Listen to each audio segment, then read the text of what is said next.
In today's video, I'm going to show you Ground News app review, the pros and cons, honest and unbiased. Ground News aims to help people see beyond echo chambers by collecting news stories from many outlets around the world and highlighting bias, ownership, and factuality so users can compare how different sources cover the same issue. It has tools for blind spots, stories you might be missing because of your usual sources, bias labeling, left or center or right, and coverage comparisons. Many users say that these features help them become more critical readers rather than just accepting whatever their preferred outlets push. Here, in Chrome stats you can see, people who like Ground News often praise it for pulling in a wide variety of sources, giving summaries or overviews, and making it easier to see how coverage differs.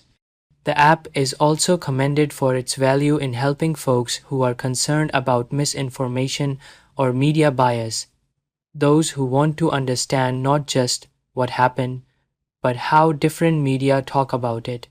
Support is generally responsive. On the other hand, there are several drawbacks users repeatedly mention, as you can see from Just Use app. First, many of the more powerful or useful features are locked behind a subscription paywall, which means a lot of what makes Ground News shine isn't available unless you pay. Some find the subscription cost high versus how often they use those premium functions.